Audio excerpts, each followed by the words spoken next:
जय हिंद दोस्तों, रक्षित खन्ना के इस चैनल में आपका स्वागत है। दोस्तों, आज के इस वीडियो में मैं आपको 4 इंपॉर्टेंट इंफॉर्मेशन दूंगा, जैसा कि आप पीछे बोर्ड पर देख रहे हैं। और इसी के रिगार्डिंग कुछ मैसेज है, कुछ लेटर है, कुछ नोटिफिकेशन है, वो भी मैं आपको साइड में दिखाऊंगा, वो भी आप चेक करेगा। वीडियो में आगे बढ़ने से पहले एक छोटी सी गुजारिश करूंगा, अगर आप पहली बार मेरा चैनल देख रहे हैं फिर वीडियो देख रहे हैं तो आप मेरा चैनल सब्सक्राइब कर सकते हैं, जिसका नाम है रक्षित खन्ना, क्योंकि वेलफेयर से जुड़ी जो नई नई जानकारी आती है वो आपको दी जाती है, आपको सही गाइड करा जाता है, सही रास्ता दिखाया जाता है, और पेंशन से रिलेटेड जो प्रॉब्लम आती है उसका भी सोल्यूशन किया जाता है आप लोगों के लिए। तो इसके लिए आप मेरे चैनल से जुड़ सकते हैं या फिर मेरा चैनल सब्सक्राइब कर सकते हैं। चलते हैं दोस्तों पहली इंफॉर्मेशन की तरफ। 6 फरवरी 2024 को राज्यसभा में 8 सीपीसी को लेकर उठा प्रश्न। जी हां दोस्तों, राज्यसभा में प्रश्न उठाए गए 8 सीपीसी को लेकर, 7 सीपीसी की रिकमेंडेशन को लेकर। और दोस्तों ये प्रश्न उठाए श्री रामनाथ ठाकुर जी ने। इन्होंने बोला कि जो 7 सीपीसी की रिकमेंडेशन है, जो उसमें पैरा दे रखा है, क्या उसके आधार पे भारत सरकार कुछ काम कर रही है? क्या 10 साल से पहले पेंशन पे पीरियोडिक रिव्यू करा जा सकता है पेंशन बढ़ाने को लेकर, या फिर 8 सीपीसी को लेकर? तो दोस्तों भारत सरकार ने क्या रिप्लाई दिया? और दोस्तों इससे पहले मैंने कई वीडियो आपको समझाए हैं, उसमें मैंने आपको 8 सीपीसी पर कुछ बातें बताई है कि फिलहाल भारत सरकार 8 सीपीसी पर कुछ नहीं कर रही है। मैं आपको पहले ही समझा चुका हूं, और दोस्तों यही बातें अब राज्यसभा में भी उठ रही है। दोस्तों इसका जो जवाब मिला वो मिला कि भारत सरकार के द्वारा ऐसा प्रस्ताव विचाराधीन नहीं है। यानी भारत सरकार अभी इसके बारे में सोच ही नहीं रही है, पेंशन रिवाइज करना या फिर 8 सीपीसी लाना। यह भारत सरकार ने खुद कह दिया। फिर दोस्तों अब मिलेगा क्या? सबसे बड़ा क्वेश्चन मार्क है कि अब पेंशनर को या फिर फैमिली पेंशनर को, जेसीओस को, जवानों को, उनको मिलेगा क्या आखिरी में? दोस्तों ये भी मैं आपको क्लियर कर रहा हूं। दोस्तों सबसे पहले आपको मिलेगा डीए, ये कंफर्म है। सबसे पहले आपको डीए डीआर मिलेगा, और वो भी 50%, 46 से 50% हो जाएगा।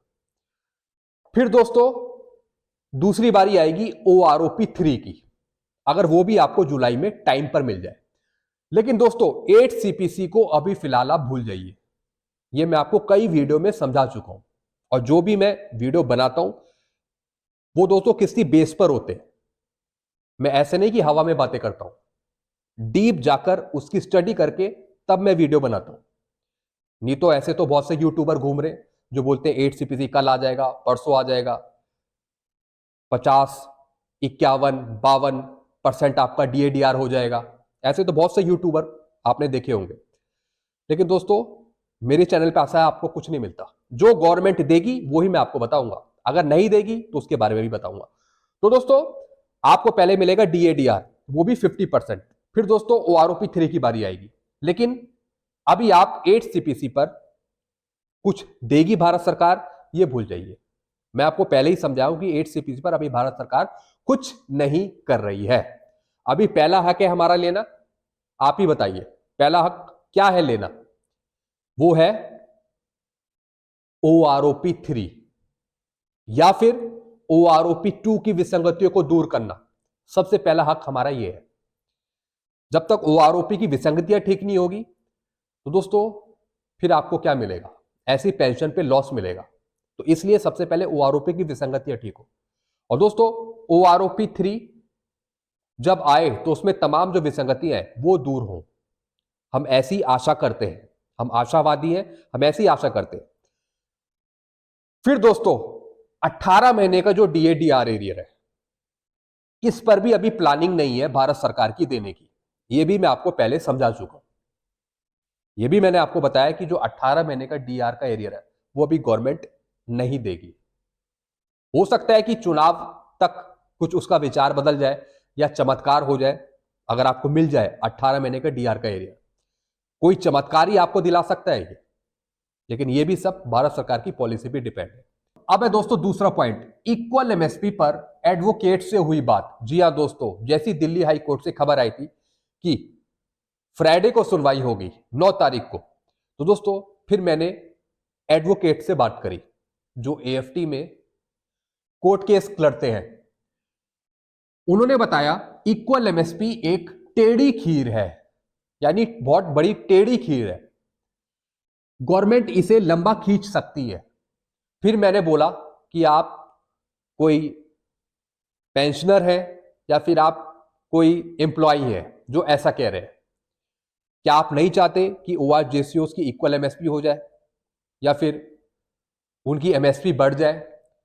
तो दोस्तों उन एडवोकेट ने बताया कि बहुत से ORJCOs अपनी कंप्लेन लेके आते हैं AFT में और मैं उनकी पूरी हेल्प करता हूं उनको जितवाने की, चाहे वो कोई सा भी केस हो पेंशन से रिलेटेड। यानी वो एडवोकेट पूरी हेल्प करते हैं ORJCOs की। तो फिर मैंने इनसे बोला कि आप ऐसा क्यों बोल रहे हैं कि ये जो इक्वल MSP का केस है ये एक टेढ़ी खीर है, ये लंबा जा सकता है केस। तो दोस्तों उन्होंने जो भी बात बताई वो बताई डॉक्यूमेंटेशन के आधार पे, रूल्स के अकॉर्डिंग। दोस्तों मैंने उनसे पूछा कि आप किस रूल्स की बात कर रहे हैं, इक्वल MSP पे हक किसका है? उन्होंने बोला ORJCOs का, क्योंकि जोखिम उनको सबसे ज्यादा है तो उनकी MSP बढ़ाई जानी चाहिए या फिर इक्वल होनी चाहिए। तो दोस्तों उन्होंने कहा कि हम ORJCOs के फेवर में है, एडवोकेट साहब बता रहे हैं कि हम ORJCOs के फेवर में और हम चाहते हैं कि इक्वल MSP हो जाए या फिर MSP बढ़ जाए।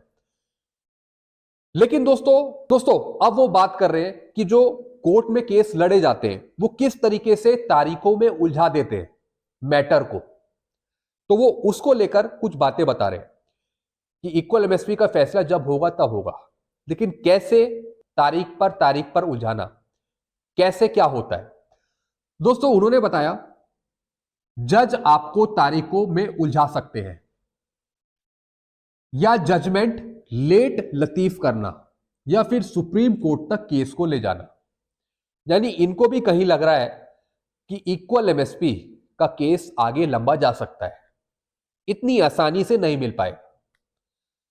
अब दोस्तों यह पता नहीं कि ये किस बेस पर कह रहे हैं, हो सकता है कि ये वकील की भाषा बोल रहे हो, लेकिन आम आदमी, आम पेंशनर, ORJCOs तो यही समझेगा कि उसकी इक्वल MSP हो, उसकी MSP बढ़े। लेकिन दोस्तों ये किस कागज पत्र के हिसाब से बोल रहे हैं, किस वकील की भाषा से बोल रहे हैं, ये जानना थोड़ा मुश्किल है।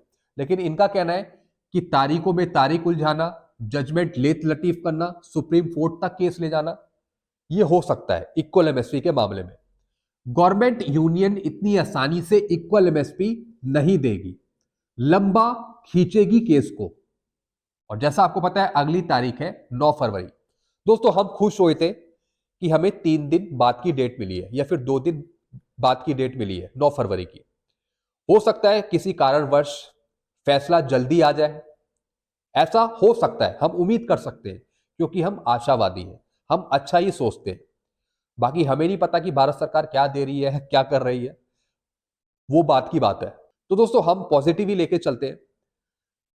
तो दोस्तों अगली तारीख 9 फरवरी है और उम्मीद है कि इस डेट से आगे और कोई डेट ना मिले और फाइनल जजमेंट 9 फरवरी को ही आ जाए, क्योंकि दोस्तों इससे पहले जजों ने जो भी डेट दी है वो 1 महीने बाद, 2 महीने बाद, 3 महीने बाद ही दी है। पहली दफा ऐसा हो रहा है कि 3 दिन के बाद की आपको डेट मिली है और वो भी वॉइस ऑफ एक्स सर्विसमैन के कहने पर। तो दोस्तों ये कहीं ना कहीं मैटर थोड़ा फंसा हुआ है, लेकिन इसमें दाद देनी पड़ेगी, भरोसा करना पड़ेगा voice of ex serviceman society के वकीलों का। तो दोस्तों हमारी उम्मीद तो कायम है, बाकी जो भी कुछ बोलता रहे, हमारी उम्मीद कायम है, हम आशावादी हैं, हमेशा अच्छा सोचते हैं। चलते हैं अगली इंफॉर्मेशन की तरफ।